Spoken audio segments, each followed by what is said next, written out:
I'm running out of time every day. Hello guys, welcome back. This case is not an unsolved case, nor a cold case. It's technically nothing right now.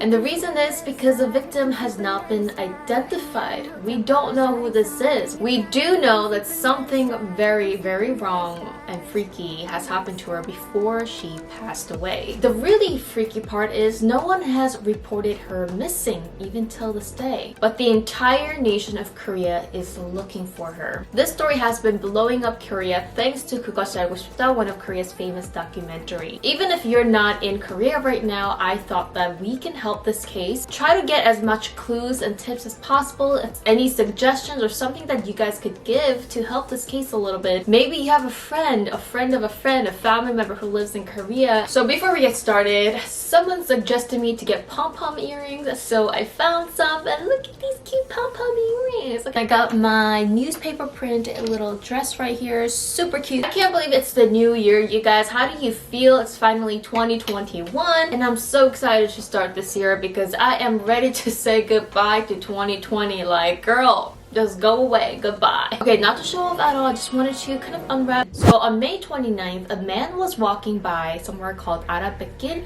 in Gyeongin area of Korea. This is basically like a canal. Usually people exercise, jog, ride their bikes. And one man was just walking by, you know, taking a little break, and he saw something floating in the water. He kept staring, and he said that he followed this object a little while until he figured out that he doesn't think this is some kind of a mannequin leg, and he finally called 119, or Korean emergency number. When police arrived at Arabekil Canal, they found out that this was an actual human leg that was floating in the water. But because this one side of the leg was found, police started digging a bit more in order to find some other parts of the bodies. It took a couple days, and police used some methods of like trying to create a manual wave in order to like rise up anything that has sunken below. After thorough searching, police found the other side of the leg.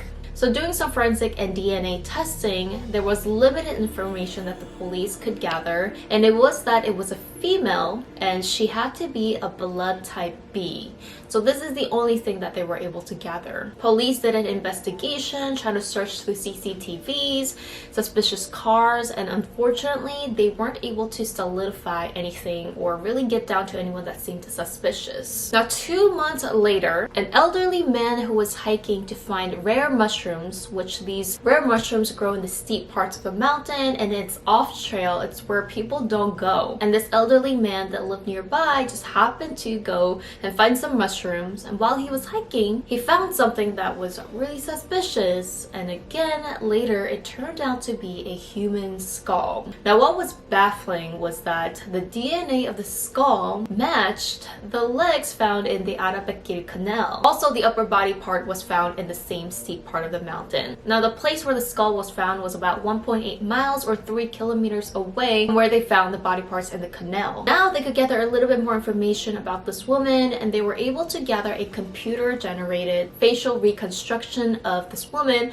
of possibly what she could have looked like. And here is a picture of her, and of course they're not saying that this is 100% what she could have looked like, because people really look differently depending on what skin tone they had, what kind of eyebrow shape, did she have double eyelids or not, what kind of hairstyle she had. So all of these things depend on what she could have looked like. So the police are saying that this is more of a vibe that she probably had. Based on the DNA and the bone structures, they were able to also determine that the lady was somewhere around 30 to her 40s. Her height was somewhere between 160 and 167 centimeters, and she had a little bit of a more protruding mouth and a square jaw. Now let's talk about who the possible suspect could be. And the police and documentary crew and a lot of people agree that it could be most possibly someone that knows the area very well. And this is because psychologically, they say the suspects usually like to check up on their victims after they have passed. It's a feeling of security for them. It's a feeling of letting themselves feel okay, knowing that the victim is probably still there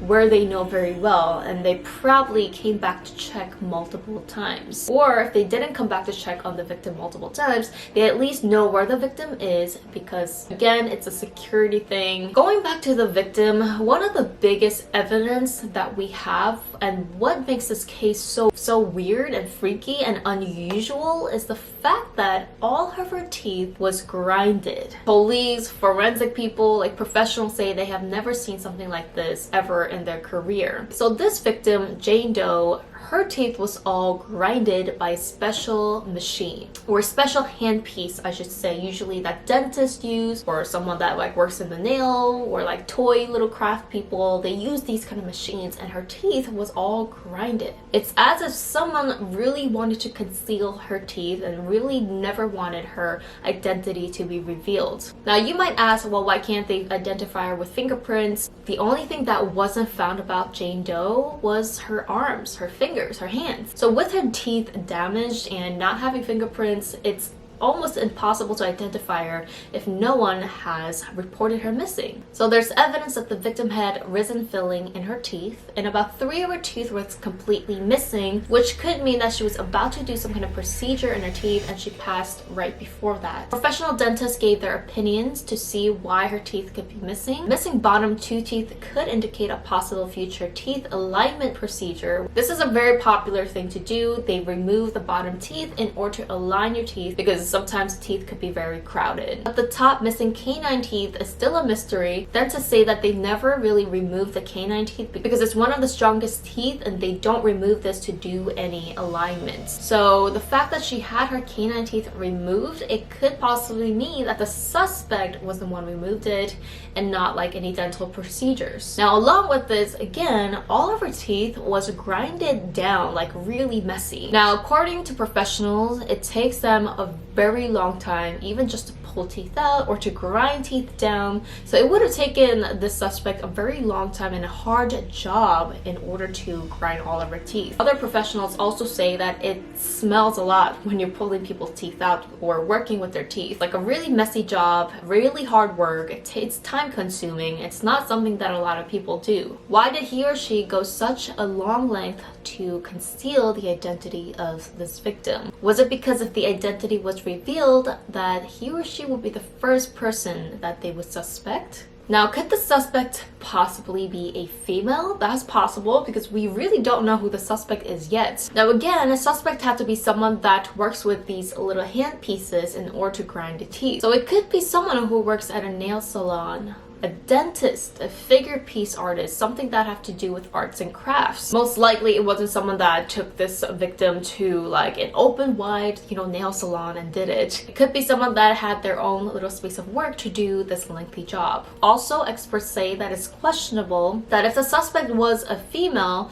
the person had to carry the upper body parts and head of the victim up the steep mountain, which is not an easy way to carry up. It's like carrying at least 50 pounds up a very steep mountain. So they're questioning, would a female suspect have done this? But of course, then again, if you were in the suspect position, female or not, you would do whatever you can to discard the body. So far, the police was able to trim down as many people they can to possibly find a suspect, to tracking from phone to CCTVs, a certain type of job. And they have about 400,000 people that could be questionable, which is a lot of people. But also police are going to nearby dentists in order to possibly identify the similar dentals to Jane Doe. Along with the montage of the picture, if your friend or family member that has stopped receiving your calls from around March to May of 2020 to report that person. This is gonna lead to one of the strangest reasons why no one has reported this woman missing. A lot of people were asking, well, can you do any DNA match in the database?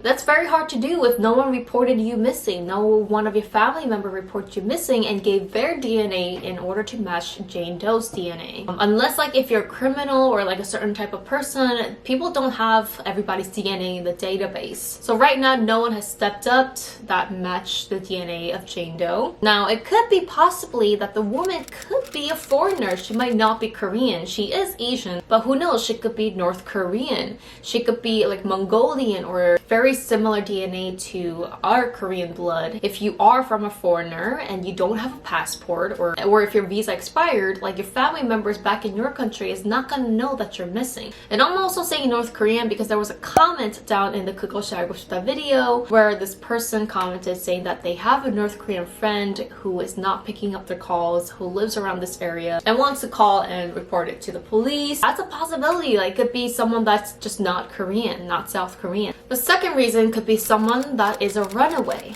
Someone that ran away from their family and therefore their family don't know that they're missing. This is very common, you guys. Like, people who run away from their families, who don't have close friends, who don't talk to any of their relatives. The next reason is just someone that never really keeps a good contact with anyone. Like, don't have a lot of friends, who just don't keep a lot of close relationships, and that's totally possible. Your friends and family might think, oh, they went somewhere to do a job. Oh, you know, they'll call me in a year, like once a year. Or the last theory is, and this is the freakiest one, is that could someone be pretending that she's still alive? You know, the suspect might have Jane Doe's phone, or sending Jane Doe's family letters. The phone's still ringing, but that Jane Doe is just not picking up any calls, and people think that she's still alive, and that's why no one has reported her missing yet. That's a possibility. In conclusion, professionals just believe that family don't know that she's missing. If there's any other possibilities that you guys think why,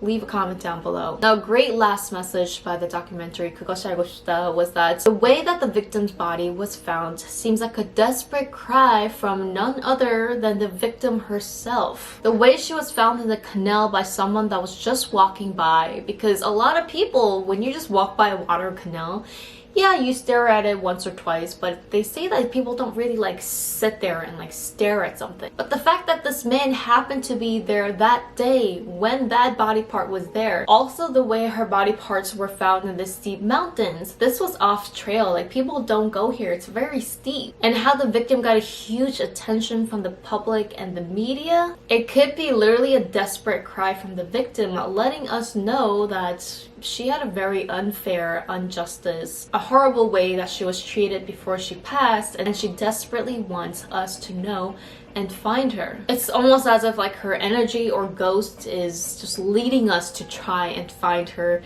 and the suspect. So with all the evidences that we have so far, if you guys know any other ways that we can try to help this case, or if you guys know a friend of a friend that's in Korea, share this video and let's try to help and identify Miss Jane Doe, because at least we know that her life was definitely taken away by someone, and someone is desperately trying to conceal her identity. Thank you guys so much for watching. Remember to hit the like button, subscribe, and hit the notification bell because I reply to all my early birds, and see you guys in my next video.